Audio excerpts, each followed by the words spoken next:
Hey everybody, how's it going? Thank you for tuning into the How Good podcast.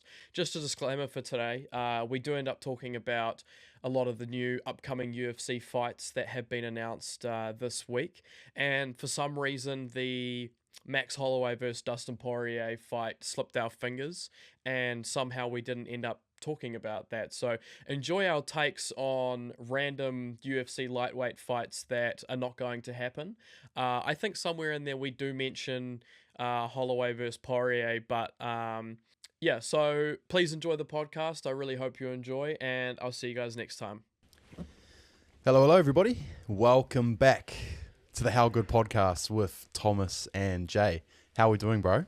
Kia ora, everybody. Yeah, I'm fizzing today, man. We've got a lot of topics to cover, and man, I've just been itching to get this one out. A lot of exciting news, a lot of exciting games that have just happened. So, yeah, really excited to talk about it. We had an absolute barn burner of a day in terms of sports news. So, let's crack on to it, bro. We are going to open every podcast, like we said in the last episode, with our top 3 How Good moments. Last time it was a rundown of the moments for the whole year, 2025. Now we're going to start our weekly How Good moments. So if these seem a little bit underwhelming compared to our last ones, that's because it's just for the week. Bear with us. So, yeah, I'll kick us off, eh? Yeah, please do. Go ahead. My first How Good moment for this week was the Champions League semi-final between Barcelona and Inter Milan.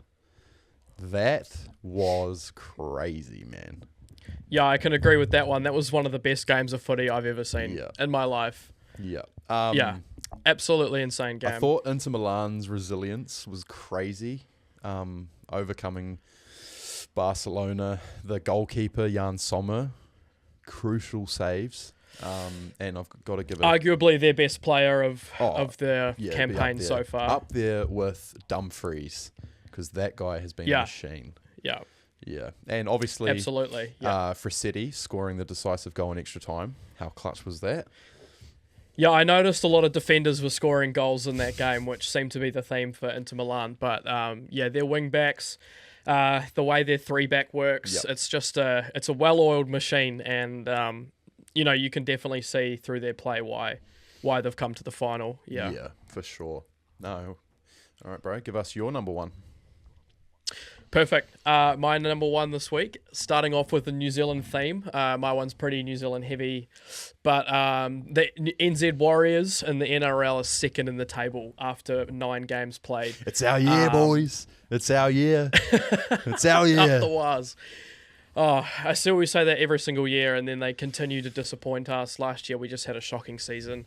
The year before that, we got pretty far, but yeah, I mean, the boys are on fire. I watched the game against the Dragons on the weekend, and we won by 1 point from a drop goal, and we blew a 10-point lead in the second half. It was just all going downhill. But we're managing to sneak these wins through, and it's been not just them, but you know, the Broncos and the Cowboys as well. It's just the same thing, but we're managing those wins, and yeah, how good. How good. Nice. Up the waz. Up the fucking waz. All right. So yeah, you're number 2 now, My bro. number 2. So we're going to have a big chat about this. So I'll just quickly run over it. But how good that Kai Kara France has his title shot. Yes, finally. Oh my God. Finally.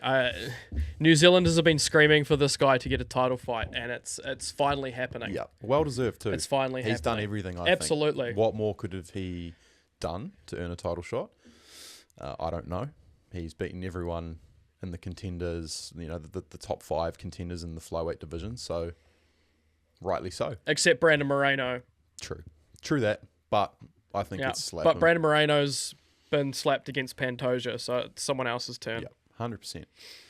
So yeah, obviously we'll have a much bigger chat about that later on, but yeah, I'm so stoked for Kai Kara France, man. How good is that? Yeah, me too. Me Cool. too. I can't wait. All right, let's hear number 2, man.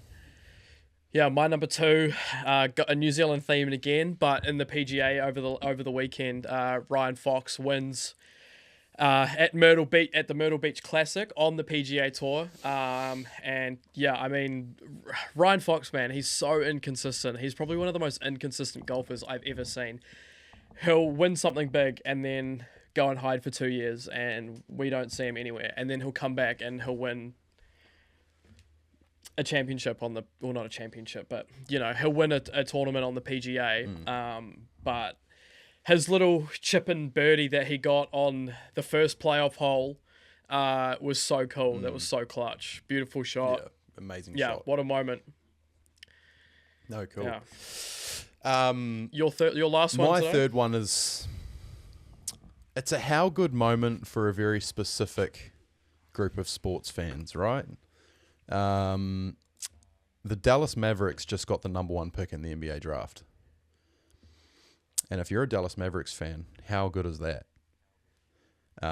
Yeah. Obviously, we'll have a bit of a chat about it when we go over the NBA news. But, God, if I were a Dallas Mavericks fan, after suffering through the Luka Doncic trade, there couldn't have been a better consolation prize, really. They're guaranteed to basically get Cooper Flag.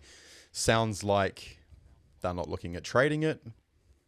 So that is that. No, they want that pick. They want that They'd be pick. silly to trade it, but it's Nico Harrison. Yeah. So, I mean, you never know. Yeah. The Dallas Mavericks fall guy might do something again. Who knows? Yeah. But for Mavericks fans, yeah, that's a how good moment. Yeah, absolutely. My last one is Tottenham. Finally, we're in a final again. Europa League. Oh man, I'm very nervous. I'm also very excited. We've been playing well in the Europa League, but our Premier League performance this year has been absolutely abysmal, atrocious. There's not much else other way to put that, but Tottenham have been playing very well in the Europa League. So have Man United, though. Their comeback win against Lyon was... I mean, I had the worst hate-watching session of my life watching that game. But they deserve to be in the final, and it's going to be a good one. That's next week, and we'll probably do a rundown of that sometime in the future. But yeah, I'm super excited and I'm super nervous. Yeah. Come on, you Spurs. In the first episode, you guys got introduced to the fact that I'm a Celtics fan in the NBA world and Tom is a Golden State Warriors fan. But in the football world, we've got a Tottenham fan in Tom and I'm a Chelsea fan. So... the London rivalry. but heads a bit. But... yeah. Yeah, I mean... It's all love and war. Chelsea are also in a European final. So... I mean, you don't get 4 how good moments. Yeah. All right, moving on. Our big bulk of the podcast today, or our main topic, we'll be talking about the UFC, the card that we've just had on the weekend, the absolute banging card that was UFC 315, and we'll also be talking or giving you guys a preview and our fight predictions on UFC 316. And also some crazy fights that have been announced. So, you want to kick us off with 315, Johnson? Yeah, man. It's UFC 315 in Montreal, Canada. We had some pretty good fights, I think. We obviously had Jose Aldo retire. I mean, I kind of wish he's been robbed twice. Yeah, he's been robbed twice on 2 decisions, and now they've basically... he has to retire now. It was a sad way to go out, but... I kind of wish he retired a bit earlier, man, because it didn't feel like he went out on his shield, you know? Yeah. It's not the Aldo that we got used to seeing when we were young. But, you know, he still puts...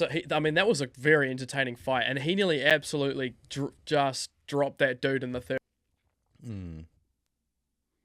To winning, but... Yeah, man. Yeah, was pretty crazy. Zahabi was he's a tough mofo for sure. Yeah, for sticking in that. I mean, I did understand Aldo at the end of the fight. You know, he weighed in 8 pounds overweight. They had to move the fight to featherweight. Yeah. It's sad. Bantamweight was not the decision to choose for that fight. Like, no, I don't know why Aldo ever went down to bantamweight. Like, it's the coming of old fighters story where they either move down a weight or they move up a weight because, there might be some easier fights for them, but 100%. Most of the time we never see that work out. I think, yeah, I that's the one part of fighting that bugs me is the weight cutting. It's just so brutal, and it's terrible for their bodies and for their health long term.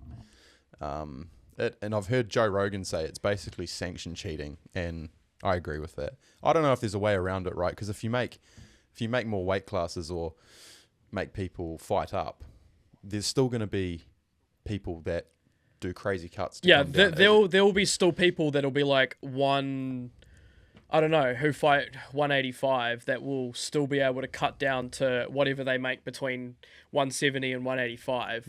Yeah. And there will still be people that'll be like, oh, thank God I can go up half a weight division. But then there'll also be people that will say, oh, well, I can just cut an extra 5 pounds. Yep.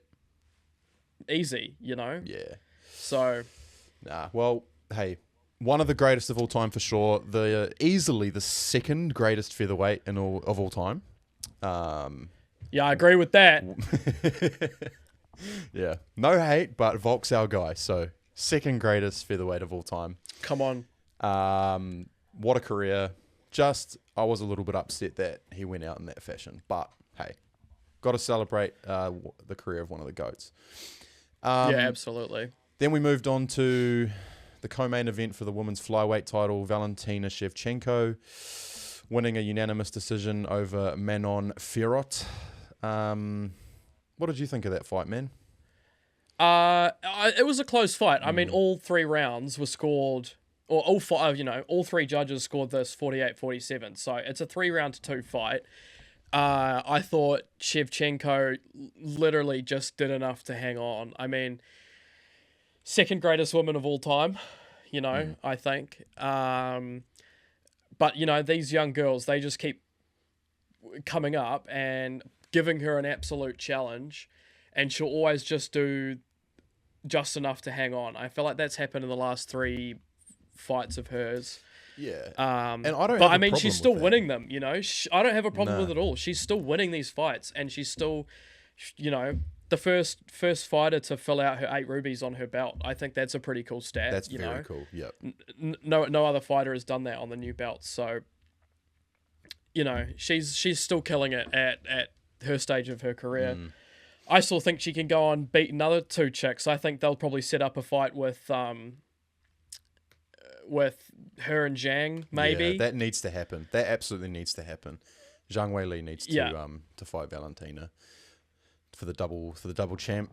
I really don't see anyone else. But yeah, I thought Fiorot did pretty well. She did, and to go up and fight someone like that, it's she did well. But I feel like for someone to beat Shevchenko, who's a very clinical fighter and, like you said, just does enough, she fights with the mentality of, like, you've got to come and get it from me. I'm not going to take any risks. If you want my belt, you got to knock me out, right? Yeah, and pretty much. Or submit me like Grasso did. Yeah, 100%. And she came back the next fight and showed her, exactly who the fuck she was. Yeah. So... Yeah, man. Respect to Shevchenko. They need to set that Weili fight up. Otherwise, I don't really see any other fight happening between those 2 weight divisions. End of. Right, and then... That'll be because Grasso lost, so, yeah. And then we've got our main event where we crowned our 4th ever UFC champion from Oceania, Aussie and New Zealand, Jack Della Maddalena. Absolutely slapping the cheeks off Bilal Muhammad. That was a crazy performance. He took some damage, but man, he beat the brakes off him, mate. Did you see Bilal's split lip after that fight? That was so brutal. Oh, dude, I saw a close-up photo of it. It was literally like all the way down the middle, just split in half. It was pretty gruesome. But I think Bilal came into this fight wanting to box, and he got shown exactly who and what Jack Della Maddalena is. Well, I thought JDM did such a good job of managing the distance. He never really gave Bilal Muhammad an opportunity to shoot the takedown, and when he did, he was at that perfect position to stuff it. And we saw he defended all 5 of his takedowns or something like that. He didn't. Yeah, his takedown defense was incredible. Yeah. But I mean, what a dog! Beat the brakes off Bilal. Got a unanimous decision win. It was a banger of a fight. We will talk a bit later about what's next for JDM because that's getting juicy. But I mean, we could probably talk about that now. Yeah, I mean, sure. The news we got today is that Islam Makhachev is vacating his lightweight undisputed championship, and he is having a crack at the welterweight division. Yeah, so, Jack Della Maddalena said to Dana after the fight, like, I'm gonna get back for Volk. You know, I want Islam. Well, I don't think he said I want Islam, but he said it's gonna be Islam. Yeah. And then said, yeah, let's get back on for Volk. I love that mentality. I think that's awesome. Yeah. But man, Islam's a bit of a different animal, man. I'm really interested at the moment why fighters are having to vacate their belts when they go up to challenge another division. Yeah. And this one was a bit of, I thought Islam was going to keep his belt because he's been saying that he was going to as well. Yeah. I feel like Islam Makhachev has earned an opportunity to become a double champ, right? Like if Volk got that I think so too. Yeah. Volk got that opportunity, Islam 100% deserves an opportunity to become a double champ. Without a doubt. And they've made him vacate it, but isn't this Charles Oliveira versus Topuria fight that got announced as well? Is that not for interim, or is that for the lightweight belt? No, that's for the undisputed belt. Islam is fully moving up a division. Okay. Yeah. It was confirmed, yeah. He's moving up. What do you think about the Topuria, Charles Oliveira fight? Fireworks. Yeah, man. in my heart, do Bronx, man. I want him to win again, man. I want him to be back at the top, but my brain is telling me that Ilia Topuria is going to knock him the fuck out. Oh, I think he's going to beat the brakes off him, dude. I believe Ilia Topuria when he says shit like, when he said shit like to Islam, what's your favorite choke? Because I'm going to use it against you. I'm gonna choke you out with it. Yeah. Like I believe him. I 100% yeah, believe him. He was serious. I reckon Ilia would get Islam in a dust choke. But yeah, either way I look at the fight, whether it goes to the ground or it's on the feet, man, I don't see a way that Ilia loses. No. His grappling is maybe not his, pure jiu-jitsu, but I think his grappling is almost just as good as Charles. Well, and he's a black belt. Yeah, and his stand-up is considerably better than Charles. We've seen his stand-up work every single fight. And he doesn't even need to use his wrestling, but in a lot of fights he has, and we've seen him tap.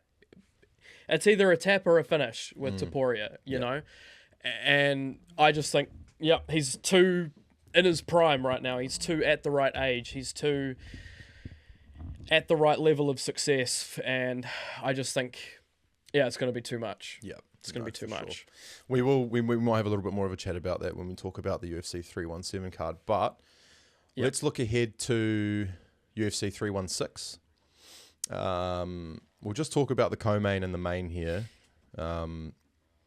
So for the women's bantamweight belt on this card, we're going to get Juliana Pena versus Kayla Harrison. Yeah, what do you think about that one, bro? Oh, it's going to be a barn burner, man. I'm excited for it. I've listened to DC and Chael Sonnen talk about this fight for so long. They both have wanted this fight for so long. Yeah, they keep talking about this fight on their podcast. Yeah. And yeah, they love Kayla Harrison. Just a bit of background on Kayla. She's a 2-time Olympic gold medalist in judo. She has a 17-1 MMA record. And she is probably the most elite grappler in the women's division right now. Just world-class wrestling and judo. The top control and ground and pound is just brutal. Probably the strongest woman in MMA right now. Just pure beef and muscle. It's going to be a great fight. However, Juliana Pena, the champ, she obviously choked out... she choked out Nunez, Amanda Nunez in 2021 to win the bantamweight title, which was probably the biggest upset we've ever seen. Yeah, that was definitely up there. Yeah. I think for Juliana Pena, she's probably gonna have to land shots to win the fight. I don't think she can grapple with Kayla Harrison. I don't think she can wrestle with Kayla Harrison. If the fight's on the ground, No. maybe she could. I think grapple Kayla's with it. way too strong. I think Yeah. Kayla's way too strong to do... for Pena to do anything on the ground. Maybe if she has a back take or something like that. But, I mean, Kayla Harrison destroyed Holly Holm. And then she destroyed Caitlin Vieira. Just with her, she just looked so much bigger than, those two. She'd come in with her stand-up game, and it was very, very strong. And then wrestling as well. Her judo shows, it shines through, and her wrestling does as well. I think. I got Kayla in this one, bro. Yeah. Okay.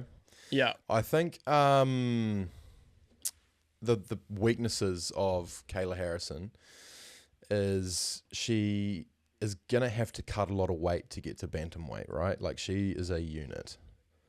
But she's done it. She's done it for the last two fights. Yep. But against someone like Juliana, more of a natural bantamweight, it could test her endurance and power quite a bit, especially if she's going to want to take that fight to the ground. And then for Juliana, I think she can be pretty wild and leaves herself open to takedowns and counters. We saw that against Nunez. Yeah.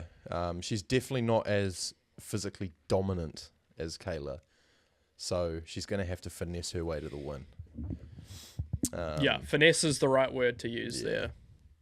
No, for sure. It's going to be an interesting fight. But I think I have Kayla Harrison winning too, man. I probably on a decision just from having so much time in control. But yeah, I'll take a stoppage in round 3 or 4 from Kayla. Cool. Fair. Yeah. All right. Let's talk about our main event. This is an interesting one. Merab Dvalishvili versus Sean O'Malley 2 for the bantamweight title. Sean O'Malley, I don't know why he's getting another shot, bro. Merab mauled him last time. He mauled Nurmagomedov, and it's going to happen again, man. Merab's too good. His cardio's too good. His pressure's too good. Yeah, I don't think there's really too much to talk about in this fight. The only chance that Sean O'Malley has of winning this fight is clipping him. Yeah, one shot KO. Yeah. Like he did to Sterling. But I think, I mean, is he going to do the same thing he did last time and just wait and sit there and look for that shot again and again and again, and it doesn't come, and then, you start to work your way down in the rounds, and then you just start losing every round. That shot doesn't come, that's exactly what happened in the first fight. Yeah. I don't see it going any other way. Like, even with Merab's cardio, like, Sean could get knocked out. If he gets worn down in the 5th round, Merab could just swing for the fences and potentially catch him. Yeah, maybe a little aggressive takedown like a Volkanovski on Yair Rodriguez when he finished him. Yeah. Just get him in low, get him down, some heavy ground and pound. I think Merab probably wins via stoppage, to be honest. Probably a submission. I got a ridiculous theatrical performance decision win for Merab.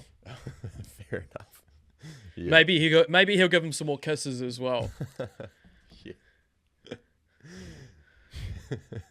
Yeah, no, it's gonna be a very interesting card. I think. Oh, I don't know. I think Merab probably after this fight might need to look at moving up. Featherweight with Merab involved would be very interesting, wouldn't it? You want to see a Merab versus Volkanovski? Can you imagine that fight? That would be probably one of the most entertaining fights Yeah. I think you'll ever see. That would feed families, man. That would be insane. No, cool. So yeah, absolutely. Let's chat about 317 International Fight Week. Holy shit. We have some big fights. First thoughts off the top of your head? Well, I did speak about it earlier in my How Good Moments, but my first thought is Kai Kara France finally gets a go. Am I confident?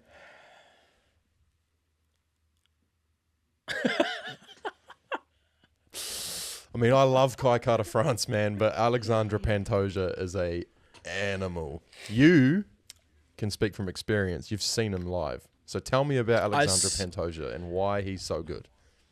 I've seen him live, and I've seen him in the exact same arena that he'll be fighting at again at 317, which is T-Mobile in Las Vegas. I saw him at 310, and that was one of the most incredible things I've gotten to experience. But yeah, Pantoja versus Kaya Sakura, he was coming over from Japan. He was advertised to be better than seen anyway. Yep. But Pantoja, man, he was just way too good. Definitely one of the best things I've seen, being able to watch Pantoja fight. Yeah. He's so smooth, and the way he moves, his grappling, the whole package, it's definitely world class. I think Kai is definitely going to have some trouble on his way to beating Pantoja. Yeah. If he's going to do it, he's going to need to do it through his boxing and his footwork and his movement, and try and get maybe some kind of Cody Garbrandt style finish. But really, that's kind of the only way I see Kai doing well in this fight. The keys for Kai is that if the fight gets to the ground, he needs to get it back to the feet, right? Like he ASAP. He needs to be able to stand as soon as Pantoja possible. up. Yeah. Obviously, Pantoja is probably up there with Charles do Bronx as the most elite Brazilian Jiu-Jitsu fighter in all of UFC. Kai Kara France is probably going to have to stop him on the feet, whether that's a knockout, TKO. He's going to need to stop him. But I have faith in Kai, man. Absolutely, dude. He's a Māori. It's because I'm Māori, bro. He can do it. We believe, man. We believe. I just want to quickly note the additional fights on the card, because we've got in that same division a fight that will be real good, which is Brandon Royval versus Manuel Cup. Yeah, that fight is going to be for whoever wins this co-main. Yeah. Manuel Cup, he's won the last couple. He's called out Dana again. He's probably calling everyone the F slur calling all out over again. A bitch. Calling the whole city kickboxing team bitches. I imagine he'll do the same to when if Carp wins, he's gonna call out those two fighting co-main, and it's gonna be some disgusting post interview talk. Yeah, no, for sure. But I'm really excited for Dariush and Moicano. Yeah, that's a great point. Good fight. Money Moicano getting a little bit more easy money in this fight than Makhachev, that's for sure. And we get to see a Kiwi on the card. We got Justin Tuffer fighting. Yeah. I'm not excited. He's lost. He just keeps losing, man. Him and his brother, they keep losing. But got to hold out hope for the Kiwis, man. Got to keep pulling. yeah. And I mean, it's not really. And Paulo Costa again. Paulo Costa. I'm not a Paulo Costa fan at all, dude. Not really interested in that fight. I mean, those two can throw some big punches, so you never can. know what you're going to get from Costa, really. Yeah. And it's always worth maybe tuning in to also maybe get some entertainment out of it. Yeah, for sure. But the big main event, Ilia Topuria versus Charles do Bronx. We've already had a little chat about it. We both think Ilia is going to win. If he does win, who's next? That's a great question. Are they going to feed him Arman? No. Arman needs to fight. Arman needs to earn that shot. They can't just give it to him, surely.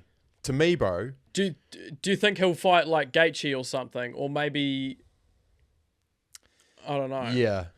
If my heart wants Paddy Pimblett to be in this conversation so bad. Yeah, true. But it's Paddy Pimblett called out Arman in his last fight. He did, yeah. But I just feel it's slightly too early. I think he's got one more. His next fight should be a contender fight. If that makes sense. Well, yeah, I don't think. Yeah, I agree with that. I don't think Paddy should go for the belt straight away. But his next fight's going to be, the top 6, including Dan Hooker. We don't know whether he'll fight again or not. But it's either because Dustin's having a retirement fight. Do you think they put Paddy against him? I don't know, but to be honest, man, I think the Dustin Poirier retirement fight will be against Gaethje. Yeah. I think that's written in the stars. But number 3, finish the series. Yeah. That's a good way to go out, I think. But yeah, in terms of the number 1 contender for the lightweight belt after this, it's probably got to be Arman versus Gaethje. I think that's the fairest way to do it. Like, Arman was a day away from fighting Islam. And I don't think that counts for nothing if you pull out because your back's sore. Like, yes. Well, if you're doing, Dana White was super pissed off at him. So of course he was. I don't see him getting a title shot anytime soon. But if you're putting Gaethje against, exactly, yeah. But if you're putting Gaethje against Poirier, why not do Paddy against Arman? True. For number 1 contender. True. Yeah, dude. Paddy's definitely earned. I mean, there's so many fights that you can make in that division. It's just 100%. It's full of talent. Best division. And Holloway, we're forgetting about Holloway. We are forgetting about Holloway, but yeah, now him and Islam, now him and Topuria are in the same division. Yeah, that's a tough one because of that fact, right? Yeah. Like, does Max Holloway's knockout against Gaethje count for something?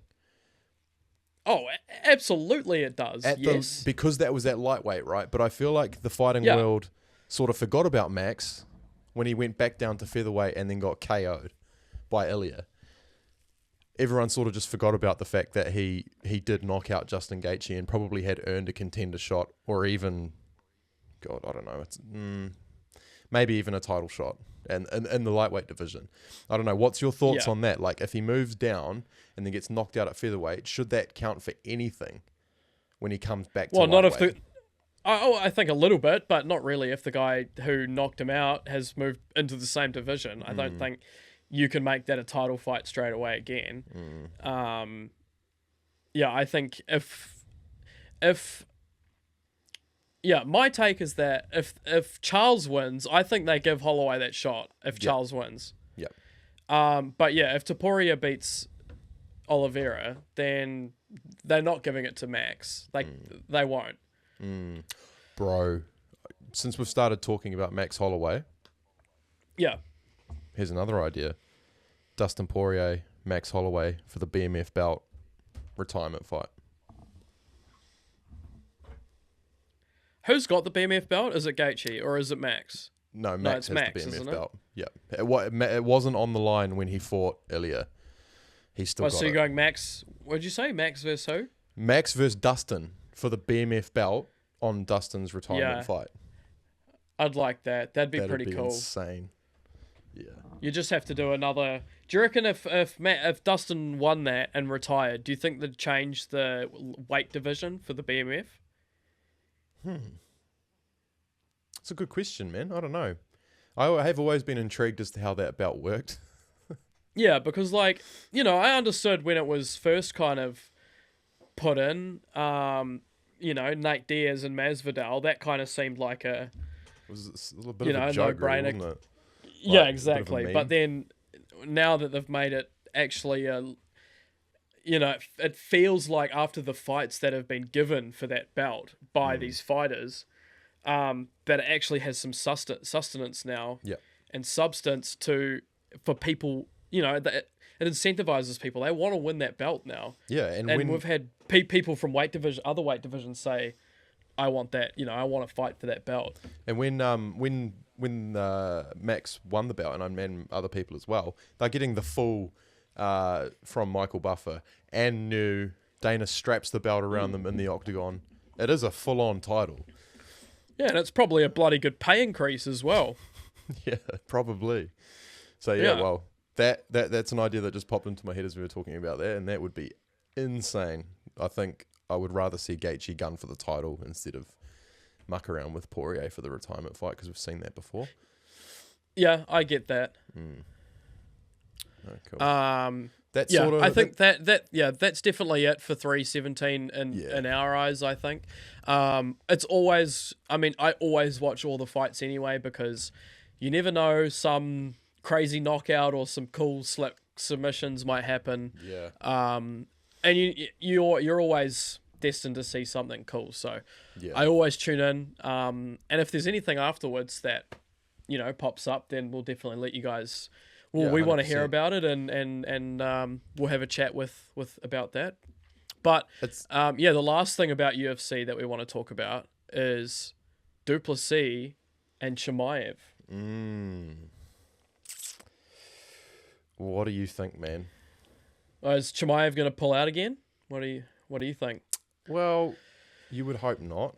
I was really surprised. I don't know the ins and outs of this situation as to why he can never fight in the States and he can only fight in Abu Dhabi. I don't know if it's like he thinks or he gets in his head when he's in an away environment or what, or if there's actually some I don't know. I don't want to say legal issues, but contractual issues maybe that he can't. He's just always avoided fighting anywhere outside of Abu Dhabi, to the point where he's like the best fighter in the middleweight or the welterweight division, and he's only fighting once a year. There's long breaks in between all of his fights, which makes him so dangerous, dude. I think. It's because he's had troubles because he holds a Russian passport. Makes sense. Yeah. That's why he's had a lot of troubles. So yeah, I guess I was right. As legal issues. Yeah. But honestly, man, I think Chimaev is gonna fucking maul Duplessis.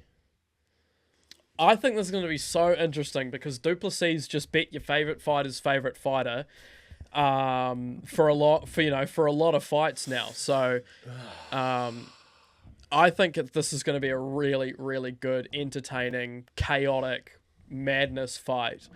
I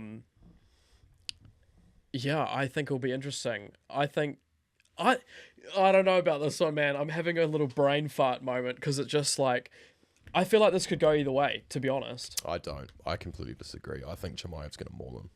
I think it'll be like a first round choke. How? A first round choke. He's going to maul him. You think the wrestling? Yep. 100%. I reckon Chimaev's going to get his hands on him, and Duplessis is just going to be like, what the fuck is that? I want another Gilbert Burns fight. I want it from Chimaev. You hear about like people who fought Islam and they got in the Das choke and they said that is the hardest choke I've ever felt in my life. I feel like Hamzat has that same sort of just brute strength on the ground. Yeah. Do you remember the fight against Kevin Holland? And he just I was just about to mention ragdolled him. Kevin Holland said something about his wrestling and how strong he was when he was throwing around the octagon on that fight. That was holding him in front of him like a child and talking to Dana. Yeah. It, No, that wasn't against. that wasn't the Kevin Owens fight. Well, he did that. Nah, Against someone. That was brutal. That was against the Chinese fella. Oh, that's right. Sorry, I forgot his name, but But yeah, that. Well, there's two predictions for you. We can come back to it. Tom thinks it's going to be an interesting fight. I think Chimaev's going to maul him. I think Chimaev, if he can get these passport situations sorted out, he could potentially be one of the greatest middleweights of all time. I think he's that good. damn, that's okay. I think he's that. You think he's good. gonna? I Think he's he'll gonna hold- have he'll hold that a belt- he'll hold that Duplessis belt for a legacy long or time. a Adesanya legacy, or even better? You think he's gonna be better than Adesanya legacy? I don't think anyone will ever be better to me in the middleweight division than Adesanya in his prime. But that's completely biased because I'm a Kiwi. Yeah, But- I have the exact same feelings. Yeah. But, Sorry, Anderson Silva, but yeah. we have our Izzy's our biases. guy. Izzy is absolutely Yeah. our guy. I can't say that. I just think he is going to be one of the greatest. Can't say better than who, but on the Mount Rushmore, let's just say that. Yeah, I just want another. If Duplessis can give me something like Gilbert Burns did against Chimaev, I'll be a happy boy. That's for sure. Yeah. 100%. Yeah. Nah, cool, man. I think that wraps up our main chat, or our main topic today about the UFC. We're just gonna really quickly have a little bit of a chat about what's just happened in the last 2 days since our last episode. Let's have a corridor. Mm. Yeah, a lot's gone am on. Shit has hit the fan, I'm distraught. and Johnson's not a happy boy. Yeah. Obviously, as you can see in the background, I've got flying for my guy. Yeah, Tatum's Achilles I don't even want to say it, dude. gone. Jason Tatum has ruptured his Achilles tendon. He'll be out for at least all of next season. Yeah, he shouldn't come back next season at all. He I can't rush playoffs. He can't rush back into doing this. Like I was having a he's in too hypothetical vital a chat stage of his career. with ChatGPT today about Achilles tendon tears, and it You was what? Oh, okay. I was having a chat with ChatGPT about Achilles tendon tears, and I was sort of comparing it to other people. And some interesting things that I remember from this chat with ChatGPT is I asked it, why did Jason Tatum seem in so much pain when it happened? Because guys like Kevin Durant and Kobe Bryant, when they did it, they were sort of just and even blank Lillard. face. Yeah. Even Lillard last series, when it happened to him, Yep. he literally just sat down and held his ankle and was just like, oh, well, fuck. Yeah. Whereas Tatum was literally in agony, rolling around in circles on the ground, like grabbing onto the trainers. And essentially what ChatGPT told me is that he could have ruptured the Achilles much higher up to where it connects to the calf muscle. And what that means is obviously a lot more pain when it happens, but however, when it heals, you have a much better chance with your mobility. So there's a little bit of a silver lining there. Okay.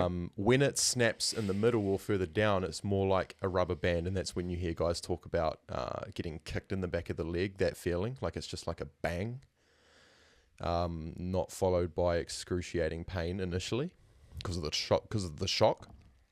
But obviously, because it was so close to the calf muscle, there's all those nerves, and he would have caused a lot of trauma to that calf muscle. So that's why he was in so much pain. But what do I think about the Celtics now?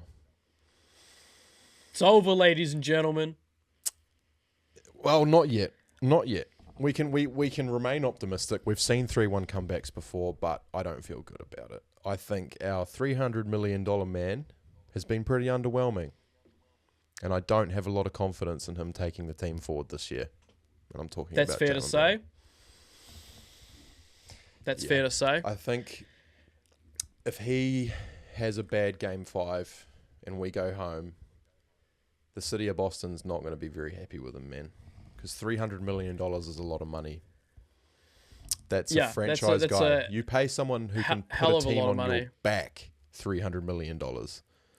You pay someone who can take you to a championship $300 million. Right? Yeah. You pay a finals MVP $300 million. You don't pay someone $300 million to play the way he's playing right now. I mean, you had that for, your championship run last year. I haven't seen anything out of him this year that has blown me away. No. Unfortunately. He's had some solid games here and there, but, when you're asking someone that you're paying a lot of money to help you win some games, you'd hope that they could just take over a little bit, control the game, have the ball in your hands and make a play. And coming down to finish these games, Jaylen Brown has, if not missed all of these, shots that he's been taking. Obviously, the 3 hasn't been falling well for the Celtics, but I know Jaylen Brown is a player that can get to the rim. He's one of the best finishers at the rim in the NBA, especially on contact dunks. Go and get some, man. Yeah. Go and get some. Go and eat. And he's just not. And he's just not. Yeah. He's relied on Tatum all throughout these playoffs so far. Tatum has just been the one absolutely carrying this team. And it's like we're seeing with the Nuggets, it's like one player is not going to win you a championship. Yeah, no, 100%. I think, to me, Derek White has been more of a Robin to Jason than Jaylen Brown has this playoff run. Yeah, I agree with that, yeah. It's just obviously as a Jason Tatum fan and a Celtics fan, this is absolutely heartbreaking. But I've got to give a lot of credit to the New York Knicks, man. I've got to give so much credit to the New York Knicks. I honestly, this is taking a lot from me to say. But I think even if Tatum didn't go down, we were going to lose. It just felt like we were going to lose. I mean, it was 3 minutes to go in the game and the Knicks just went up by 10. So it's not like you were winning the game or the game was close or tied. Like, this was a 10-point game with 3 minutes to go, and they had the momentum swing. Yeah. So I feel like you would have lost that game anyway. Yeah. No, I agree. I 100% agree. And I guess the gutting part is the hope of a comeback is kind of gone, There's it's not over till there's 4 wins on the board, but man, it's going to be... I honestly just don't see a way back, especially when, the team will be so distraught. I think if in another universe there's a way that we can pull out this 3-1 comeback. Yep. Jaylen Brown obviously has to put the team on his back. We need to play defense like we've never played defense before. We need Drew Holiday to be prime Drew Holiday on D, and we need Derek White to hit threes. Honestly, Kristaps Porzingis has been terrible this series. I just need him to be slightly I wanted to mention productive. about Kristaps. Just slightly productive. He cannot make a shot. And it's so frustrating because last month he dropped 34 in the Garden and looked unstoppable. It was coming right up to the playoffs. I remember watching that game thinking, oh, fuck yeah. Right before the playoffs, Porzingis is firing on all cylinders. No one's going to touch us. And then as soon as the first round started, oh man. Yeah, against the Magic, he was doing the same thing. And the Magic are not anywhere near as good of a team as the New York Knicks. No. And it's just, he's getting exposed. Yeah, 100%. Karl Anthony Towns and Mitchell Robinson, when OG Anunoby gets switched onto him, they're all, in that last game, they were almost leaving him open at some points because he was missing so much. And they don't need to be so aggressive on the perimeter. So, their box outs were a lot better. They grabbed a hell of a lot more rebounds. And Brunson's him. Brunson is him, man. Jalen Brunson is absolutely him. I mean, right now, You just think about it. You tell me, where does he rank in the league among point guards?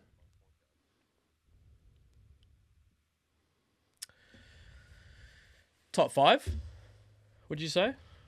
I'm getting closer to top 3, dude. Yeah. Getting close. I mean, it depends on who you consider a point guard, right? Like, is Luka a point guard? Yeah, he comes up on my box and my stat sheets as a point guard on the NBA app. So then it's Steph, Luka, and it's Brunson. For me. Honestly. yeah, dude. I mean, Halliburton. Well, I think we're about to find out. In an absolute We banger. are absolutely about to find out. An absolute Transitioning banger into of an Eastern Conference Finals that could be coming up. But hey, it's not over yet. Yeah. It's not over yet. It's not over yet. Yeah. There's still a chance. Yeah, I think. Yeah, my notes here. I've just got Celtics are fucked. Oh, we are. We're so fucked. But right next to that, I've also got Warriors are fucked. Steph Curry's out for Game 5. Oh, no. And we're going to lose. Simple as that. Julius Randle has played some of the best. Is kicking us in the balls. And Naz Reid is dominating. He's just... He gets so much space for 3. He gets so many rebounds inside. Jimmy is not showing up. Yeah, Pods where is is playoff Jimmy, Pajemski is having probably the worst series I've ever seen him play. Just in a span of basketball game, in a few basketball games, he's just awful, man. And when he's still giving that starting spot to Pods instead of Kuminga, to Steve Kerr, I'm talking about. It just doesn't make any sense. And yeah, I want to give a shout out to Kuminga. Yeah, I actually agree with you, man. I have been very vocal to you about my criticisms of Jonathan Kuminga and you guys hanging on to him as a future franchise piece. He has stepped up in the playoffs, and you've got to give him credit where it's due. That is showing light that he could be he's stepped up in the last 2 piece. games, but that's only because he's got game time. Steve Kerr's actually been giving him minutes because he's realized that, oh my God, I've got a really tall, athletic wing who can score a shit ton of points, and he's only just figured this out in the last 2 games. Yeah. You're absolutely right. He's done a very, very good job considering the circumstances and the limited minutes he's had in the playoffs. To just come in with that pressure of not having Curry there and perform is genuinely very impressive. Yeah, but as horrible as this is to say, Warriors are losing tomorrow and the Wolves are winning it in 5. Ben Inslee, you owe Luke $50.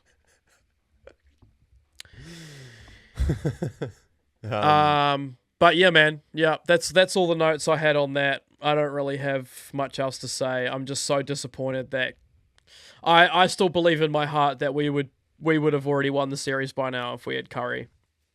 I think that, but by the first game and the first 13 minutes of the second game, we just looked way too good. So you think you would have swept the Wolves? Possibly, yeah. Maybe we probably would have won in 5 games. I'm telling you, man. We looked so good with Steph on the floor.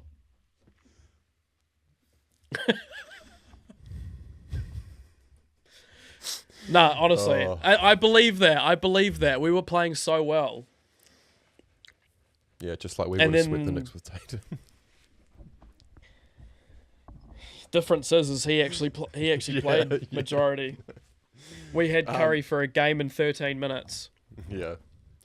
Which we were winning almost every second of that. Yeah. Anyway, let's move on from these depressing series and let's just hope that tomorrow at least one of us has something good to talk about, right? We said that we're going to have a depressing ass pod next time when we talk about the NBA. We said it in the last episode. The second round for us has been like excitement on one day because we don't give a fuck about the other teams. It's just great basketball unreal series. And then the next day, it's our team's getting fucking whooped, and it's just sad. It's unfortunate, but oh man, it is what it is. That is what it is. You have years where you're really good, and you have years where you're honking. Yeah, and it seems like the Celtics alternate years. Literally, they do. They alternate years, on, off, on, off, on, off, on, off. You go through the years. This year off, last year championship, 23 off, 22 finals. Yeah. Every year. It's on and off. But what do you think about OKC Denver, dude? Because I had to shoot towards the end of the game. I had to go. I couldn't see the ending. I was convinced Denver had that game wrapped up. And then I checked my phone, and OKC have stolen it. Yeah, I managed to tune into the end of that game. What did you see? We were on the phone, literally with, I don't know how much time to go. I think it was about 8 minutes. Something like and that. And Johnson was like, oh yeah, Denver looked really strong. I need to pop out, but that should be a good win for Denver. Like almost word for word. And I watched Denver basically try and shovel it through Nikola Jokic. I think one other person took a shot in the last three or 4 minutes of that game. Like it was all Nikola. But I mean, OKC as a whole played incredible for the end of that game. It was contributions from everyone.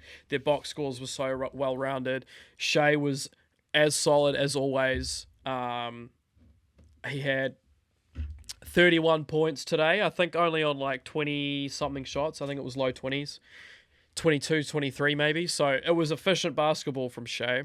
And yeah, Denver can't win a game when it's just Jokic. We've seen this in the regular season. We've seen this in many games where, Murray has a solid game and the rest of the crew don't really turn up. And I mean, Jokic again, he had 44 and 15 today to finish his box score, and Murray has 28, but it's on 37% and he had more shots than Jokic. And they had the same amount of free throws. So, not solid scoring wise, but really Murray didn't really contribute in a lot of places. And then Aaron Gordon had 13 points, I think, and that was really all she wrote. They couldn't make shots. And OKC they were just getting inside easy buckets. Yep, 100%. I think that this series honestly determines the champion. I remember when we were talking during that game, it looked like the Nuggets were going to win, and then they're going to go home and be in Denver. It was likely looking like they might win in 6. And I said, man, if they do this, they're going to win the chip. I don't see any team stopping whoever comes out of this series, to be honest.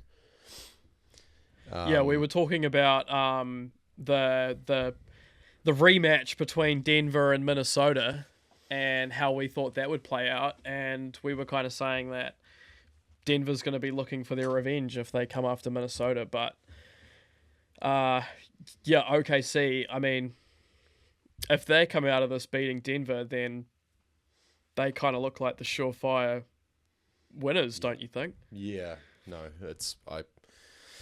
I think it's pretty clear that this series has the 2 best teams left in the playoffs, and it's going to take a huge upset to beat them in the finals. But still, we've got 2 games left in the series, and they are going to be 2 of the greatest games of basketball that we'll see all season. So, regardless of who they play, of who comes out of that, I think Ant is going to give them a good run for their money. And that's gonna feed families. Yeah. Yep. No, let's jump across and have a little bit of a quick chat about the most overrated player in the league. Yeah. You want to keep saying that? NBA media? All you mofos. Yeah, we're talking to you. On social media that tried to tell us that Tyrese Halliburton is the most overrated player in the league. Dude, shut the fuck up. Stop it. Stop it, please. Please, you're giving this man more fuel and more fuel. And this is back-to-back Eastern Conference Finals for the Indiana Pacers now. Tyrese has shown that he can lead this team through deep in the playoffs. Yep. Honestly, dude, the Indiana Pacers remind me of the Celtics 4 or 5 years ago. And the Cleveland Cavaliers remind me of the Atlanta Hawks in 2015. Sorry, Cavs fans, but oh, that's so true. I'm not going to lie. Or the Toronto Raptors in the fucking 2016 to 18. Yeah. Yeah. But I mean, I have seen a lot of Cavs fans on social media with their chest out all season. I mean, if this year of any years hasn't proven that the NBA regular season is the most unimportant regular season in all of sports, I don't know what does. Yeah, exactly. Yeah. You've got a 6-seeded Minnesota team coming through, and you've got the Pacers in 4th, storming right up ahead. So, these seedings don't really mean a lot. Yeah, but like I say, Indiana do remind me of us a few years ago, where it feels like they're going to be a team consistently making late rounds in the playoffs every year, purely based on the fact that they're just young. They play fast and they've got great chemistry now. That team's been together for a good little while. They are one more piece, I think, away from almost being a championship caliber team. What kind of piece do you think they're looking for? What in your opinion? Well, I mean, obviously, like, if Giannis went there, but, like... Yeah, I mean, do you think they'll have to trade for someone then? And if you are, who are you giving away if you're the Pacers? Yeah, 100%. I think Pascal Siakam could be used to trade for a massive player. Yeah, if you're giving away Pascal, though, you're going to need a Giannis in return. And I'm not saying that is a direct trade, a Pascal for Giannis. But if you're trading away your Pascal Siakam, that's when you're gonna start giving your Nemhards and your Neesmiths to. Here's a thought to for look you, bro. at getting someone like that. Because they're such a fast-paced, explosive team, they play above the rim. What about a Zion Williamson? Yeah, do you think getting Zion away from that Louisiana food might be a good idea? 100%. Yeah, get him somewhere where there's a little bit less grease in the food. Yeah, I think might do some good for him. Actually, I think that team really well. Look, those what the Halliburton lobs to Zion would be pretty entertaining. Yeah, yeah. I just want to say the Pacers this year were 5-0 against the Cavs in Cleveland. So, really, yeah, like even in the regular season too. Yep, wow, 2-0 at home, away in the regular season, and they just beat them all 3 home games in the playoffs. So, wow, that's a cool stat. Well, there you go. I mean, Donovan Mitchell. I mean, my heart goes out to you. You put on one of the best playoff performances I've seen in a while. But hang on. I have a gripe with that take. I mean, he did have some great games, but dude, he averaged like 40 points, bro. Yeah, today, did you watch the game today? Because in the fourth quarter, I saw the highlights. Shocking mistake. I think it was. I can't remember how much time was left, but it was very close to the end of the game. Donovan was playing extremely well. It just was overshadowed by the fact that down the stretch, I should say, he missed 3 free throws in a row. He got fouled on a 3-point shot when it was 100 to 106 in the clutch, and missed 3 free throws in a row. That's a fucking tongue twister. Missed 3 free throws. Missed 3 free throws. I couldn't believe that. Is this is this one of those? Is this one of those don't blame the kicker moments? Or that's a good point, man.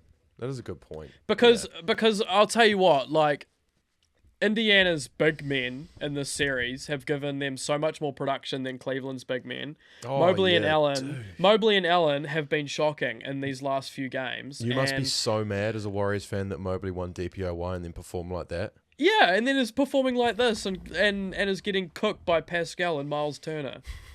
Like, I just can't... Oh, man.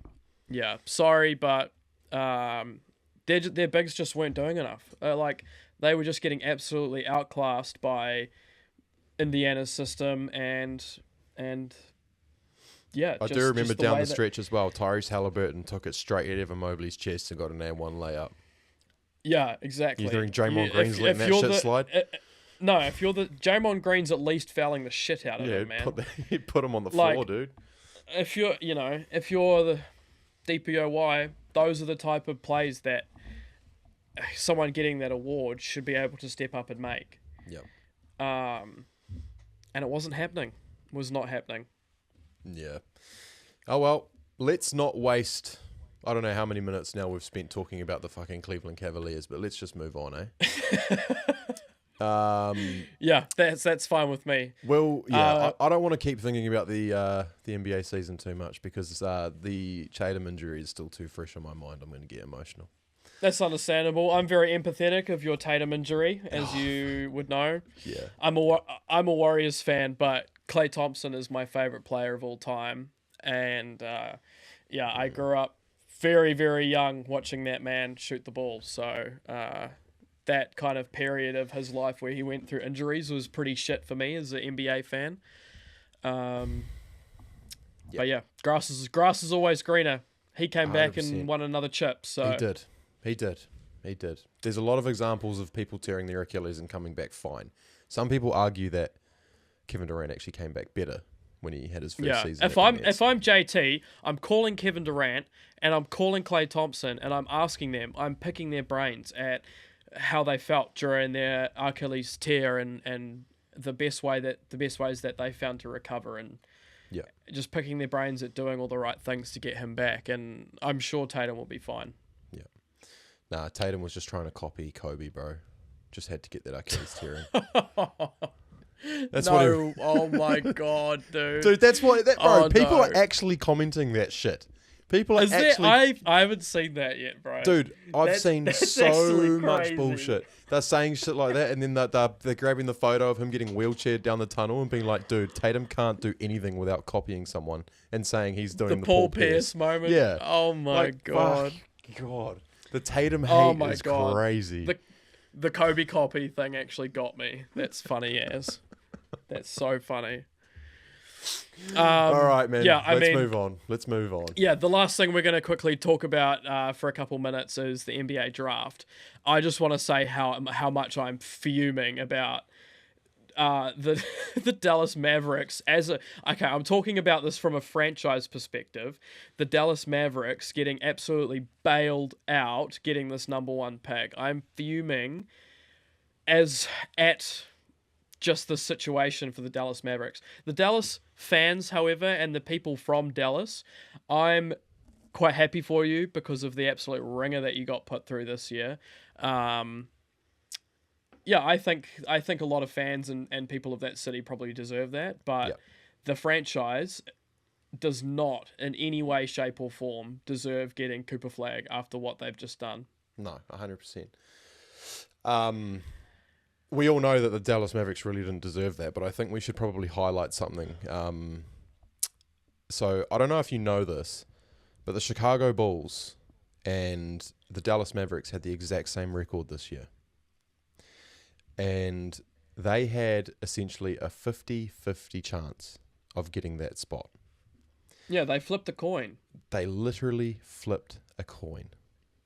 If you're a Chicago Bulls fan, you are fuming right now. God, you would be angry. A lottery coin flip that has just cost you Cooper Flag. Yeah. I would be beside myself, man. And it goes to the team invested in the Chicago Bulls that just made the stupidest trade in NBA history, and they get rewarded with Cooper Flag. Also, a team that has 40 wins, has Anthony Davis, Kyrie Irving on the back burner. They've got Klay Thompson under contract. They've got so many pieces, and the Washington Wizards couldn't even get a sniff. And the Washington Wizards weren't even tanking. No, that's a good point. Like the Utah Jazz were. The Jazz were openly caught and fined for tanking. Yeah. And I think the Trailblazers were probably tanking too. Like, if I'm talking about the Portland Trailblazers, like, I know their fans are angry, but I'm not feeling bad for you at all. Yeah. You would obviously tanking. I feel bad for Washington because they genuinely suck. I feel bad for New Orleans because of how many injuries they've had, like DeJounte Murray going down, then basically trading away Ingram for, I can't even remember, what was it, a bag of chips, and then and then Zion just not being healthy. I mean, they've had it pretty bad, but I'm glad Philadelphia didn't get the first pick. Oh yeah. I would have loved San Antonio to get that again, because imagine, De'Aaron Fox and Cooper Flagg and Wemby just like growing up same franchise. That would have been ridiculous, and I actually would have loved to see that. But I mean, there probably would have been a bit of an uproar that they could get two of the most generational number one picks that we've seen in a long time, back-to-back years. That would be some crazy luck. Yeah, that definitely would be, but I mean, I would have loved it anyway. Yeah, it would be so cool. Nah, all right. That's enough chat about the draft. We want to have our first little chat on the pod about the Formula One. We won't spend a lot of time doing this, but we just want to have a chat about the season so far, and we're going to quickly give our predictions for the Emilia Romagna Grand Prix, which is coming up this weekend. So yeah, I'm excited for Imola. It's a very fond track of mine. McLaren 1-2 with Ricciardo. That was one of my favorite moments from me watching McLaren in the past many years. Sir, I'm going to correct you. That was Monza. Oh, is that Monza? Sorry, that was Monza. I'm getting my Italy's mixed up. Yeah, that's all right. Well, in that case, Oscar Piastri. Yeah, dude, it's the perfect track for McLaren. You guys are going to absolutely dominate this weekend. Dude, it'd be very cool to see a bit of a closer battle. We actually haven't seen Oscar and Lando have a good fight yet, have we? Yeah, I'd actually love to see them have a scrap. McLaren doesn't like them having a scrap. McLaren doesn't like them having a scrap because it doesn't make a hang of a lot of sense, us being so far ahead now and risking a chance at taking each other out, I don't think is smart. But yeah, I mean, the general theme behind McLaren is who gets the better qualifying, and coming out of the first 5 laps, who's in front. Okay, we're going to prioritize that man. So yeah, those boys will be gunning to get that pole position. Yep. But yeah, I mean, Max could get in the way, and the Mercedes could get in the way again. Yeah. So here's another introduction for our fandom in this sport. I'm a Mercedes AMG Petronas F1 team fan. Oh, shut up. Yeah, Johnson's a Merc fan, and I'm a McLaren fan. I love McLaren. Lando Norris has been my boy for many, many years, but yeah, Oscar Piastri, another oceanic athlete. Love to see him coming through the ranks of McLaren. It's been awesome. Very cool. I'm also an avid Lewis Hamilton fan, obviously. So I'm a Mercedes fan who hopes that Lewis does really well, which has not been the case, but unfortunately not. No, God. It's been honestly really tough watching Lewis in Ferrari this year because he's living out his dream, but he's driving a red tractor.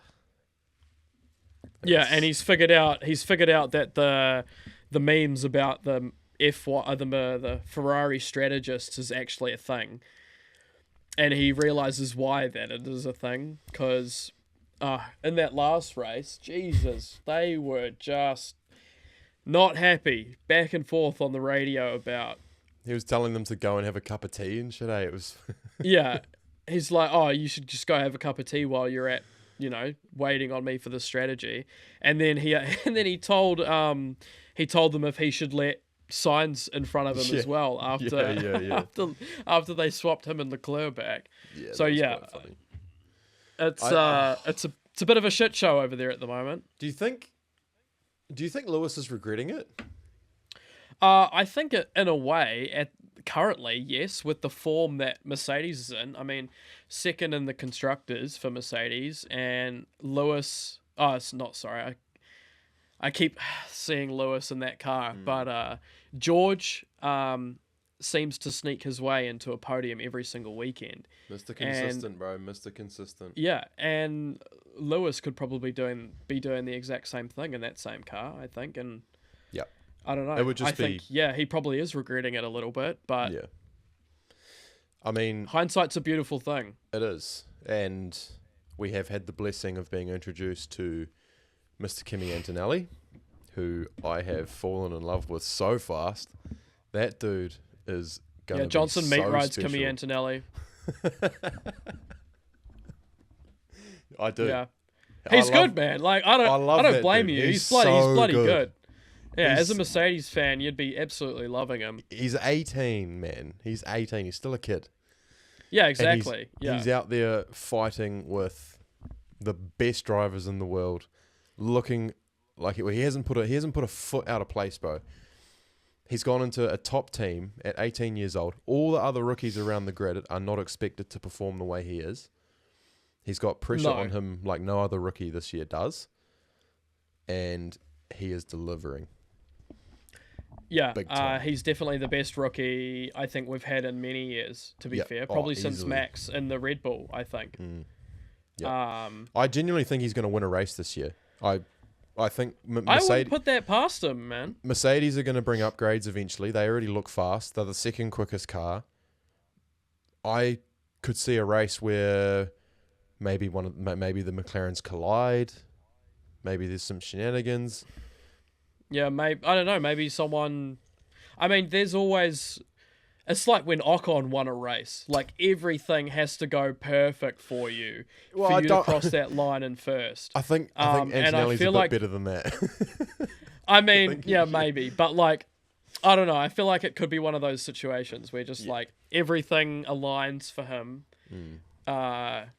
To win, and I feel like his qualifying definitely has a lot to do with that because 100%. Yeah, putting it on he's very sprint good pole. on Saturday. He's very good on Saturday. Yeah, for sure. And it's been really cool watching George kind of blossom into the team leader. He's been awesome with Kimi. Like he was so happy for Kimi when he got that sprint pole. It was really cool to see, actually. Always singing Kimi's praises. They seem to get along like a house on fire. But it's been awesome watching George convince Toto that he's the guy. Because I think Toto had doubts. He's definitely gained a lot more trust from Toto this year, that's for sure. Yeah, for sure.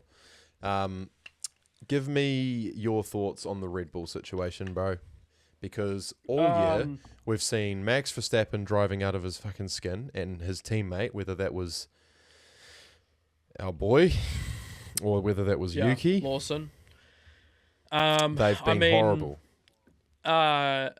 It's interesting to think back to that Alex Albon interview where he literally just goes on blast and says the second Red Bull car is not set up for success, and no one can drive that second Red Bull car.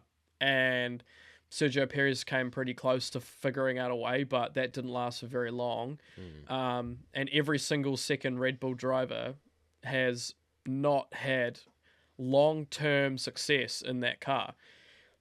Surely you've just got to start looking at maybe this isn't the drivers, because we've used Alex Albon, we've used Pierre Gasly, we've used Carlos Sainz, and now we've used someone who we just chucked, a rookie basically, who we chucked into this car for 3 races, and someone now that has been in our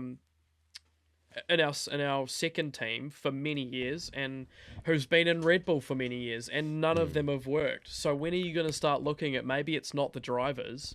Yeah.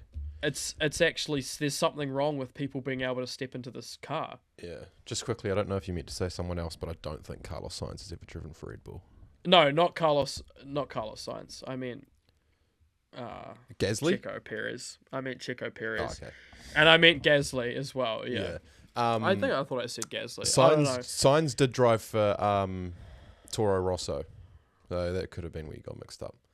That was a while ago. Yeah, I don't know. It's tough. I think Max is every weekend outperforming that car tenfold. I reckon if you got in there and looked at their simulation data and found out what their perfect lap time was, he's beating it every weekend. I guarantee you. I reckon he's outperforming that car so much. Yeah, I think so. I think the only reason that he's up there and is because of his driving ability, basically. Yep.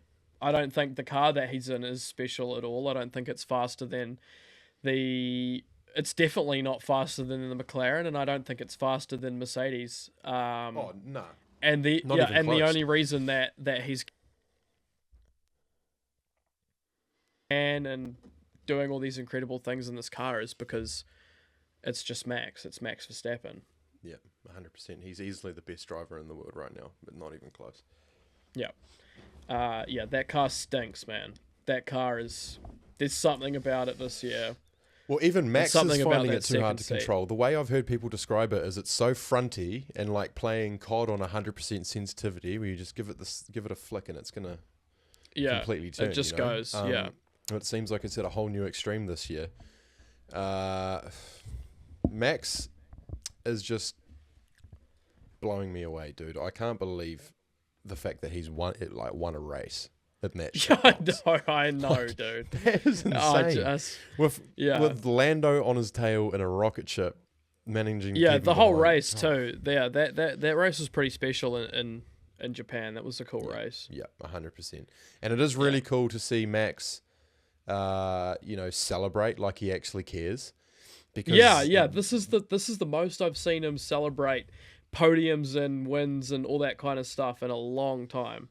Yeah, because Formula One got pretty dormant during 23 and 24, didn't it? Because it was just Max would win, he'd go, "Oh, that was simply lovely," and then they'd play the Dutch national anthem, and that was every race for a whole year. Yeah, that was every weekend. I think people just got fatigue, and I think even he got fatigue.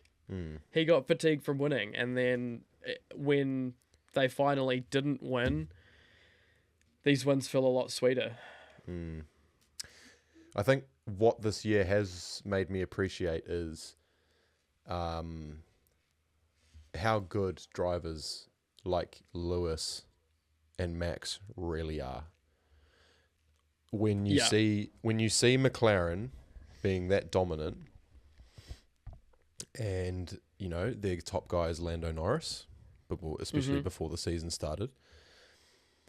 It is so impressive now to me that Lewis and Max could win that many races in a year and just keep going pole win every weekend. It clearly wasn't just the car, was it? Nah, just because that is a lot of criticism that Lewis and Max both got when they were in their dominant years. Yeah, just two of the top three drivers of all time. Yeah, in my opinion. Yeah, you're not wrong. But let's do a little bit of a prediction, and we're going to try and do this for every remaining F1 race of the year. The way this is going to work is Thomas and I are going to predict the podium for each race. Now, the point system is if we guess someone on the podium. So let's, for example, say Ollie Behrman, Lance Stroll, and Isaac Hadjar. Yeah, is the podium, right? And let's say we had Isaac Hadjar winning and he gets third. That's 1 point because he was on the podium. But if I said Liam Lawson is going to get second and Liam Lawson gets second, that's 3 points. So for a guess and a position, like the correct position, 3 points. Just for a guess on the podium, 1 point. Yeah, we're just going to keep tally throughout the remainder of the season, and we'll see how we fare on at the end. Cool. So, give us your P3, bro. Who's going to get P3 in Imola? My P3 is going to be George Russell. Yeah, that's probably a pretty safe bet. My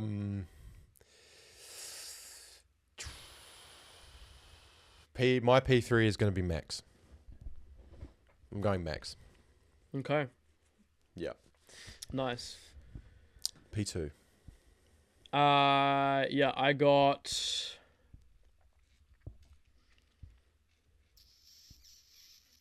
Lando P2.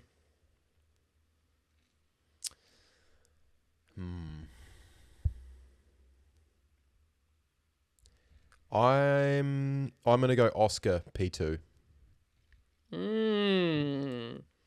Yeah. I'm gonna go You Oscar were P2. you were doing what you chose what my heart wanted me to say. Yeah, P1 I got Oscar. Yeah. That's gonna round up my 3. George, Lando, and Oscar back on the podium this weekend. I think this track suits him. I think this track suits his driving style very well. Yep. P1. Give me George Russell.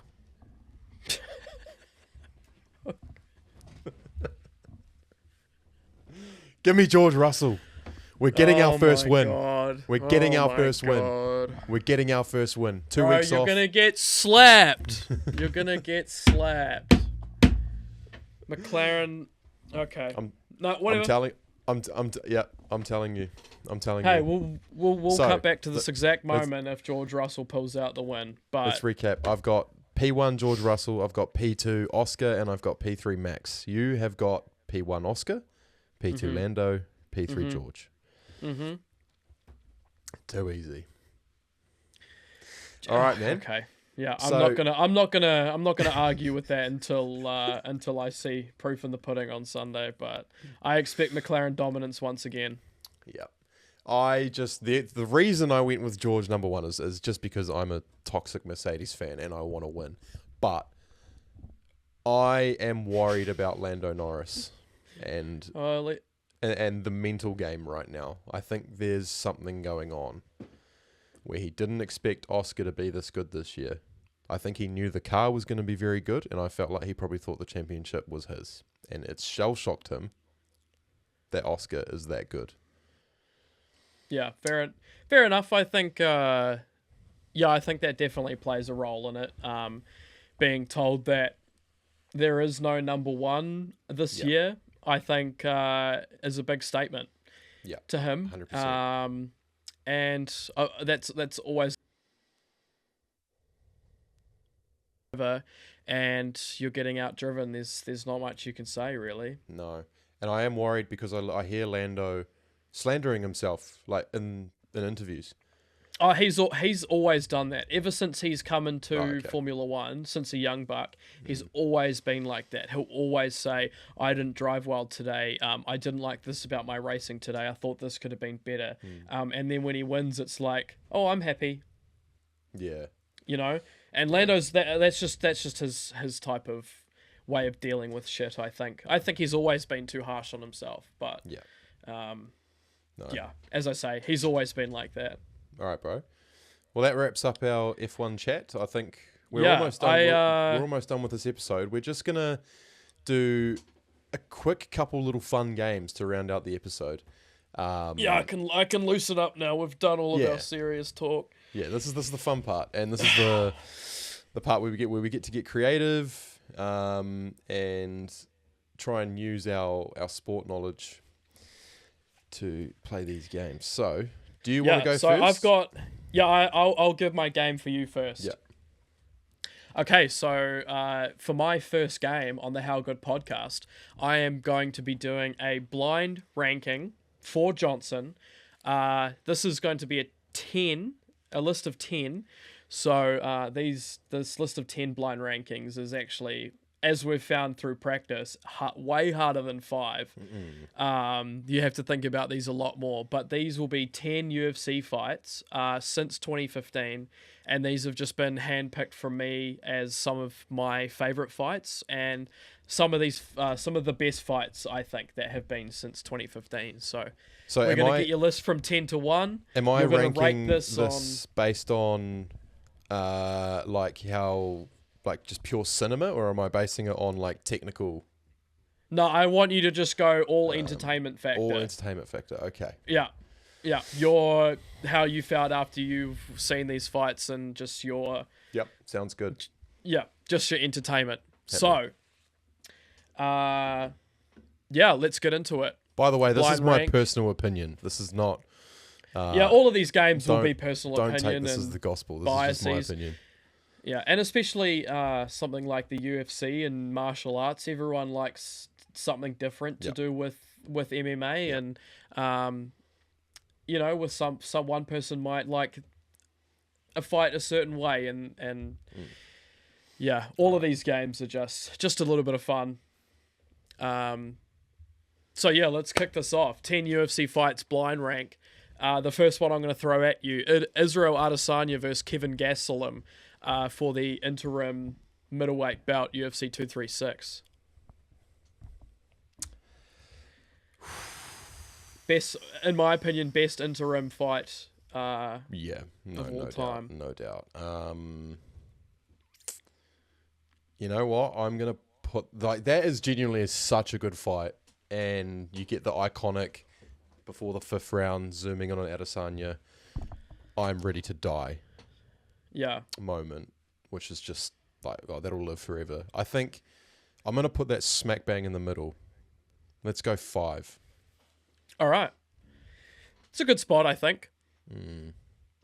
All right, second one is Robbie Lawler versus Rory McDonald 2. This was their second championship fight. The second fight that was for the championship, and this fight was just like bloody, man. Pure violence this fight was. Yeah. Arguably one of the best title fights ever.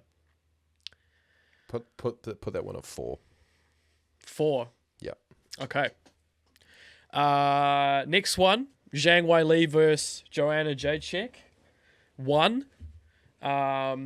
This fight was the one where Joanna came away with her skull looking like a balloon. Arguably, in my 10, opinion, the man. best women's fight ever. I'm 10. going 10. Dude, this fight. Okay. I'm going 10. Okay. Fair enough. Next one, John Jones versus Alexander Gustafsson. 1. UFC 165. So this is a bit of a. This is like right when the list could have come out. Fight in here instead of that one. I think this one's more entertaining than the Fair Reyes fight. enough. The Reyes fight was just good because Reyes actually won that fight. Yeah, true.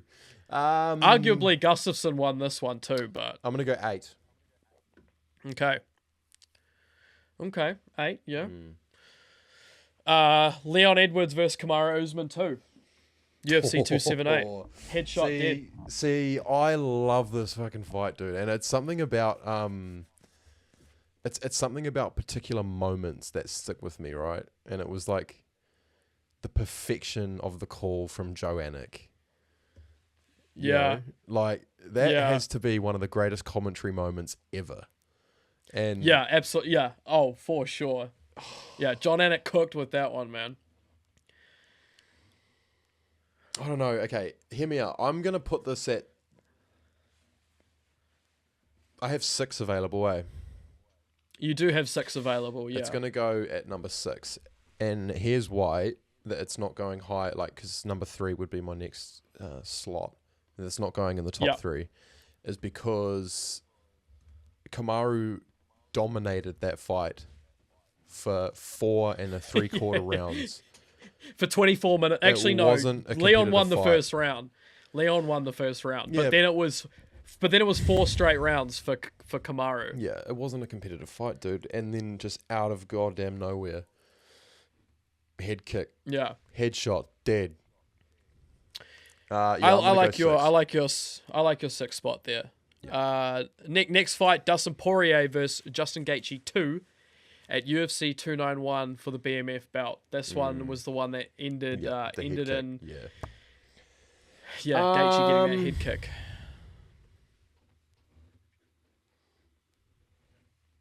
Oh man.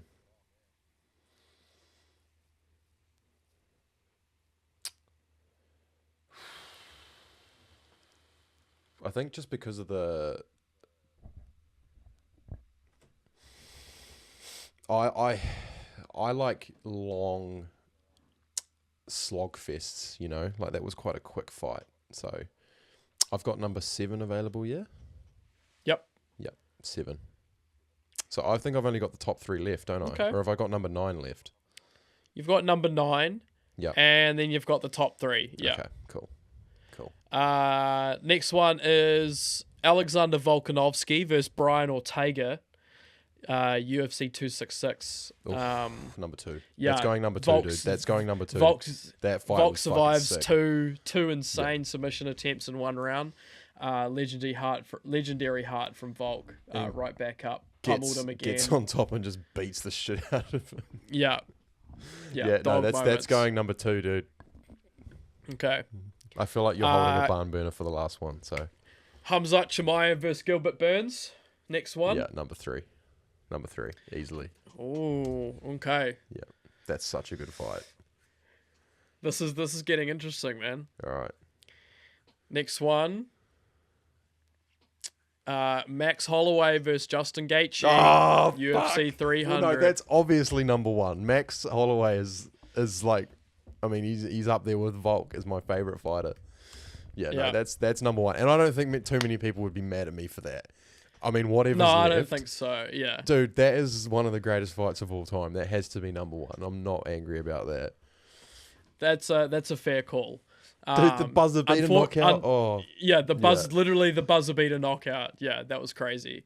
My notes under the fight, I just said no need for an explanation. Yep. Which sums it up pretty well. Unfortunately, you've left your number 9 left. And for the last one I've got on the list was Dustin Poirier versus Dan Hooker in the UFC Apex in 2020. Oh. Yeah, that's one of my favorite fights of all time. That's so good. Yeah. So that one is going 9. I just love that fight because it was in the Apex and you could hear every hit so clear. God, it was brutal. Yeah, the best bit about that fight is the end of that round 2 where Hooker's just going bah, bah, bah, bah, and you can just hear everything. Yeah. That fight was brutal. Dan Hooker had to go home in an ambulance. Yeah. And that was pretty badass of Dustin to walk over to him at the end of the fight and just be like, You still gonna smash my face in? Yeah, that was pretty cool. But yeah, I'll run through that list again from 10 to 1 for you. Yeah. So 10 we had Zhang Weili versus Joanna Jacek. 9 we had Dustin Poirier versus Dan Hooker at the UFC Apex. Number 8 we had John Jones versus Alexander Gustafsson. Number 7 Dustin Poirier versus Justin Gaethje 2. Number 6 Leon Edwards versus Kamaru Usman 2. Number 5 was Izzy versus Gastelum. Number 4 was Robbie Lawler versus Roy McDonald. 3 Chimaev versus Burns. 2 Volk versus Ortega, and number 1 Holloway versus Gaethje. So apart from obviously that number 9 spot, this list is pretty good. Yeah, I don't know. I mean, it's obviously it's my personal opinion. I'm just angry about the Hooker Poirier one. I think you cooked, high key. Thank you, bro. I appreciate that. All right, let's test you out, brother. What do you got for me today? So, Thomas, I want you. I'm struggling with my Warriors throw towel. It's quite fitting that you have that throw towel. Oh, yeah, go on. Yeah, it's quite fitting that you have that throw towel because throw towels are quite common for bench players to be holding. And I want you to build me a starting 5 using only Golden State Warriors bench players. Oh, You guys have had over the years one of the best bench mobs the NBA's ever seen. Favorite topic. This is my favorite topic. I could, man. Whew, you're gonna get me riled up right now, man. I'm excited. So this is all time. This is all time. All You time. can use any Golden State Warrior, but it has to be a bench player, right? Yeah, okay. So this is where we're gonna run into not the problem or the issue, but Golden State has not been good a lot, right?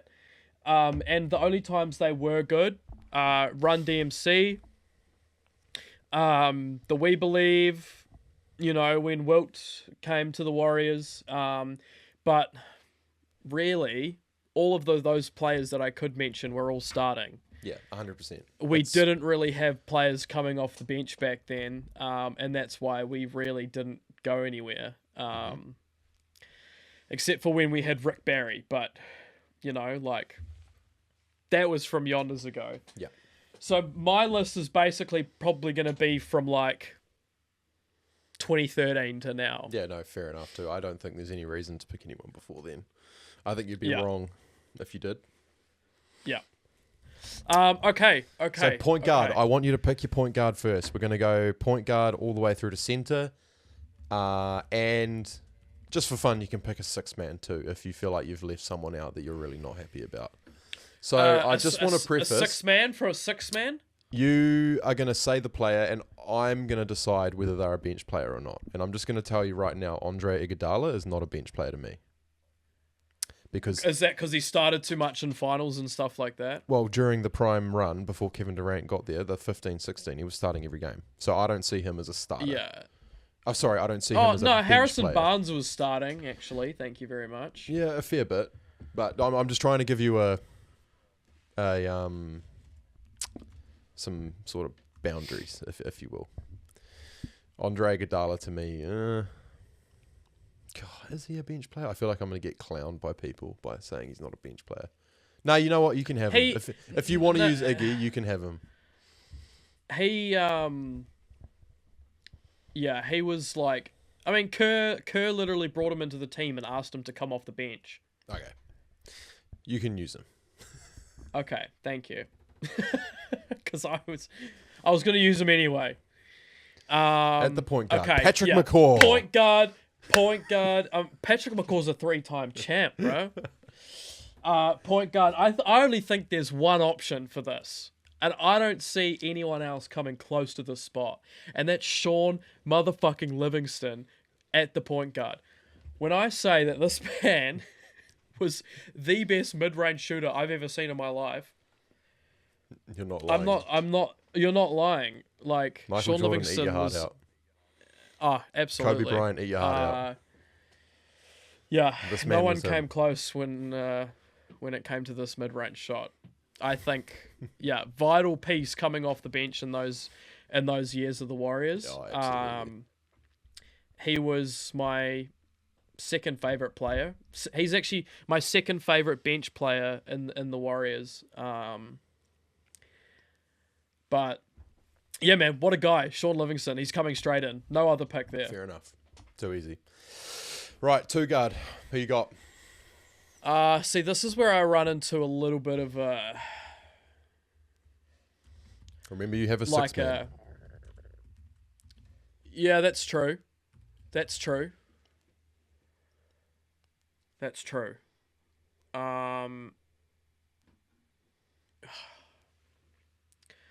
See, I can't pick guys that I want from Golden State rosters because they started too much. I'm going to go... Actually, I was talking to someone about this the other day, and I was explaining to Frankie. Frankie's our little brother, who is freshly into the world of sports, and because I've been home so much, he's actually grown up a Golden State fan along with me because I put on too many Steph Curry highlights. So it's unfortunate for Johnson, but that's the way life goes sometimes. I was screaming to the rooftops, I'm going to take him at my shooting guard. I'm going to take Leandro Barbosa. Leandro some ball Barbosa. knowledge right there, dude. Bro, I completely forgot about that, dude.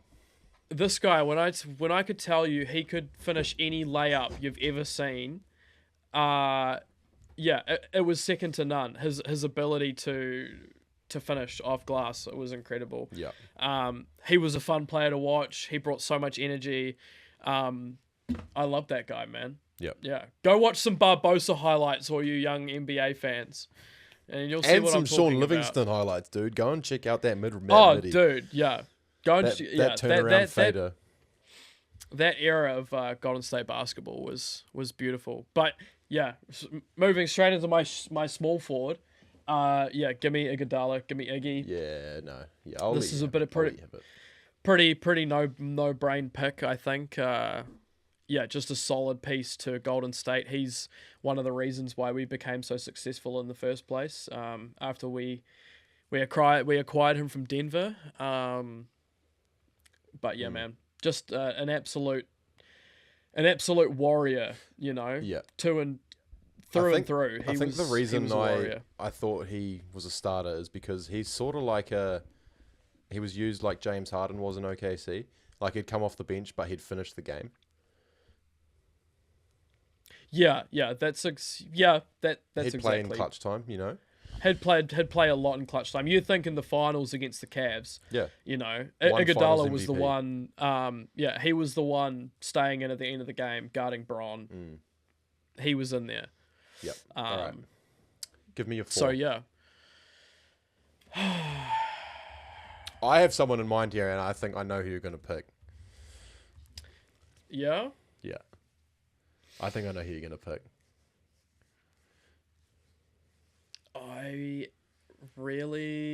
I'm actually struggling with this one. I could go two ways, okay? But, okay, I'm making this pick based on... Do I base it on how good he was on the Golden State Warriors, or can I base it off his whole career as well? Or do you... Nah, as a Warrior. Nah, as a Warrior? Yeah. I think I might still take him, though.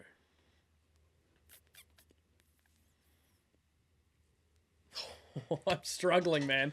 I am struggling. This is so hard. Okay. I'm going to take David Lee. Does he count as a starter? Yeah, because it was Draymond Green and Andrew Bogut. Okay. All right. Yep. During that era. So yeah, I Bogut thought was you the were going to starter. pick. I thought you were going to pick Maurice Spates. Okay, I had a toss-up between David Lee and Maurice Spates and David West. Those were my three that I was chopping up for. Yeah. David West was a dog, but I feel like David Lee had more of an impact in us winning that 2015 championship, and that's kind of what I remember him for. So cool. That's why I'm going with him. Let's give honestly, give us your big man. I don't know, man. Actually, I'm gonna swap David Lee to the center. That's probably pretty smart.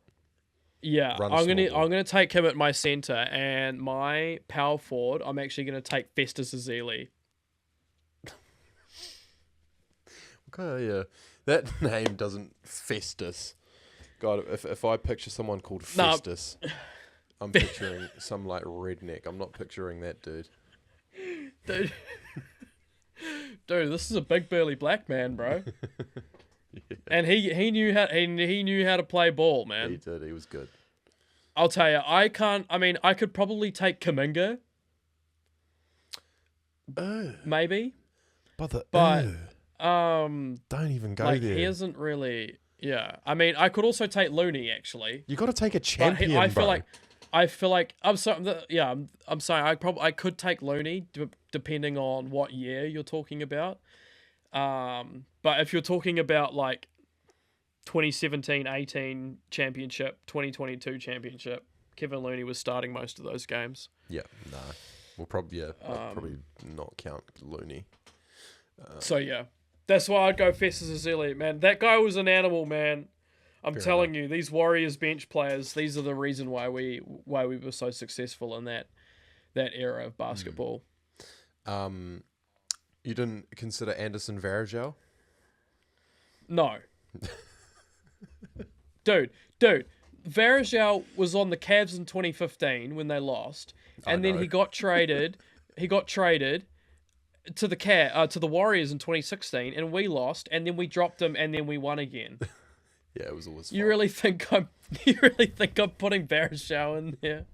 I'm joking, bro. And he got posted by D Wade. I'm not. He's cancelled for his whole career after that D Wade poster. He's not coming back. Shout out Flight Reacts. Shout out Dot Reacts. Thanks for giving me the little nostalgic boost there, bro. That was really nice. Yeah, maybe I'll do do something something for you. Yeah, maybe I'll do something like that with you later. But yeah, that was a fun pod, man. That was actually very good. Yeah, I enjoyed that a lot. That was a good episode. Yeah, I think automatically that was better than our first one. Yeah, for sure. No, it was good. But I had a lot of fun. There were a lot of really good topics today. A lot of juicy breaking news that has come out literally just today. So yeah, we were really excited to sit down and film this one. Yeah, no, awesome. We will hopefully chat to you guys soon. I hope everyone enjoys the crazy world of sport that is going on right now. Especially if you're an NBA fan, you are having the time of your life right now. It is we'll be back. We'll be back talking about more NBA soon for sure. Yeah, don't you guys worry. And we'll do a review on how our picks went for the Formula One. And yeah, there's always more sport coming up. 100%. We're also yet to cover the Super Rugby. That's something we want to get into. And the playoffs are soon. We've only got 2 match days left or something like that. So if you guys have questions you want to fire our way, there's a topic you want to hear our opinion on, you maybe want to hear us discuss it, hear us debate it, drop a comment, flick us a message at the How Good Pod, and we can make it happen.